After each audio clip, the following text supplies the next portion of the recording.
சமத்துவம், இன சமத்துவம், எல்லாரும் சமத்துவமாக அணுகப்படக்கூடிய ஒரு சட்டம் தான் புரட்சியாளர் அம்பேத்கர் யாத்து கொடுத்தது அரசியலமைப்பு சட்டம். அந்த அரசியலமைப்பு சட்டத்தை இவர்கள் திருத்தி மதத்தின் அடிப்படையில் இது ஒரு இந்து நாடு, இந்து ராஷ்டிரம், அந்த அடிப்படையில் இந்த நாட்டை அமைப்பதற்காக இந்த சட்டத்தை திருத்தி இருக்கிறார்கள்.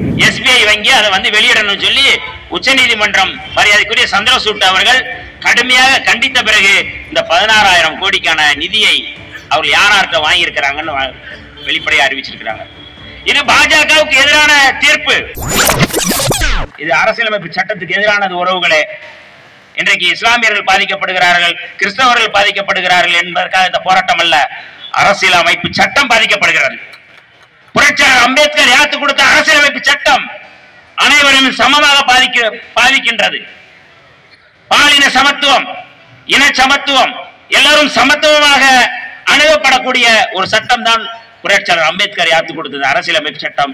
அந்த அரசியலமைப்பு சட்டத்தை இவர்கள் திருத்தி மதத்தின் அடிப்படையில் இது ஒரு இந்து நாடு, இந்து ராஷ்டிரம், அந்த அடிப்படையில் இந்த நாட்டை அமைப்பதற்காக இந்த சட்டத்தை திருத்தி இருக்கிறார்கள். 2019 நடந்தது, 2020 போராட்டம் நடத்தியது. மோடி அவர்கள் வெளிப்படையாக பேசினார்கள், இந்த சட்டம் பெரும்பான்மை மக்கள் நிறைய எதிர்ப்பு வருகின்றது, ஆகவே இந்த சட்டத்தை நாங்கள் நிறுத்தி வைக்கிறோம் என்று சொன்னார். ஆனால் அமித்ஷா அவர்கள் நாடாளுமன்றத்திலே சொல்கிறார்கள், இந்த சட்டத்தை நாங்கள் அமல்படுத்துவோம் என்று சொன்னார்கள். சிறிது காலம் அப்படியே கிடப்பில் போட்டார்கள். ஆனால் 2 நாளைக்கு முன்பு இந்த சட்டம் அமலுக்கு வருகிறது என்று அமித்ஷா அவர்கள் அறிவிக்கிறார்கள். எதற்காக? உச்சநீதிமன்றம் ஒரு கடுமையான தீர்ப்பு வழங்குகின்றது. இன்றைக்கு தேர்தல் பத்திரம் என்கின்ற பெயரிலே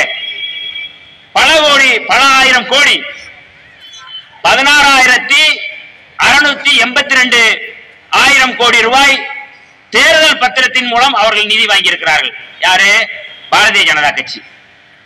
SBI வங்கி அதை வெளியிடணும் சொல்லி உச்சநீதிமன்றம் மரியாதைக்குரிய சந்திரசூட் அவர்கள் கடுமையாக கண்டித்த பிறகு இந்த 16,000 கோடிக்கான நிதியை அவர்கள் யாரார்கிட்ட வாங்கியிருக்கிறாங்கன்னு வெளிப்படையாக அறிவிச்சிருக்கிறாங்க. இது பாஜகவுக்கு எதிரான தீர்ப்பு. அப்படி பாரதிய ஜனதா கட்சிக்கு எதிரான இந்த தீர்ப்பை திசை திருப்புகின்ற வகையில், உச்சநீதிமன்றத்தின் இந்த தீர்ப்பை திசை திருப்புகின்ற வகையில் இன்றைக்கு இந்த குடியுரிமை திருத்த சட்டத்தை நாங்கள் அமல்படுத்துகிறோம் என்று அவர்கள் சொல்லியிருக்கிறார்கள். இது இந்த நாட்டில் மிகப்பெரிய வன்முறை, கலவரம் வெடிக்கின்ற ஒரு சூழல் உருவாகக்கூடிய ஒரு வாய்ப்பை உருவாக்குகிறார்கள். புரட்சியாளர் அம்பேத்கர் அவர்கள் சொன்னார்கள், பெரும்பான்மைவாத அரசியல், பெரும்பான்மைவாத மக்களை முன்னிறுத்தி நாட்டிலே தொடர்ச்சியாக ஆட்சி நடந்தால் உள்நாட்டு போர் வெடிக்கும் என்று சொல்லியிருக்கிறார் புரட்சியாளர் அம்பேத்கர் அவர்கள். அவர் இந்தியாவிலே சொன்னார், ஆனால் இலங்கையிலே நடந்தது. சிங்கள பௌத்த பேரினவாத அரசு அங்கே சிறுபான்மை தமிழர்களை அவர்கள் படுகொலை செய்த போது எல்லோரும் வேடிக்கை பார்த்தார்கள். சிங்கள மக்களும் வேடிக்கை பார்த்தார்கள், பெரும்பான்மை சிங்கள மக்களும் வேடிக்கை பார்த்தார்கள். ஆனால் என்ன ஆனது? மிகப்பெரிய இனவாதி ஹிட்லர் என்று சொல்லக்கூடிய ராஜபக்சே அவர் விரட்டி அடிக்கப்பட்டார். அவருடைய அதிபர் மாளிகைக்குள்ளே சிங்கள மக்களை உள்ளே புகுந்தார்கள், அடித்து தாக்கினார்கள். பொருட்களெல்லாம் அவர்கள் கொள்ளையடித்தார்கள், எடுத்துட்டு போனார்கள்.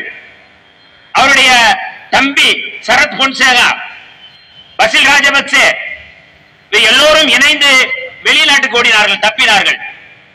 எப்படி அது நடந்தது? சிறுபான்மை மக்களுக்கு எதிராக அந்த தேசம் சட்டப்படி அவர்கள் அதற்கான வேலைகளை செய்தார்கள். ஆகவே எல்லோரும் பெரும்பான்மை மக்களான சிங்கள மக்களே அந்த ஆட்சியை தூக்கி எறிந்தார்கள், அடித்து விரட்டினார்கள்.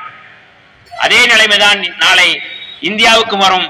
பெரும்பான்மைவாத அரசியலை முன்னெடுக்கின்ற மோடிக்கும் நாளை ராஜபக்சேனுடைய நிலை வரும் என்பதை சுட்டிக்காட்டுவதற்காகத்தான் இந்த போராட்டத்தை நாங்கள் நடத்தி கொண்டிருக்கின்றோம்.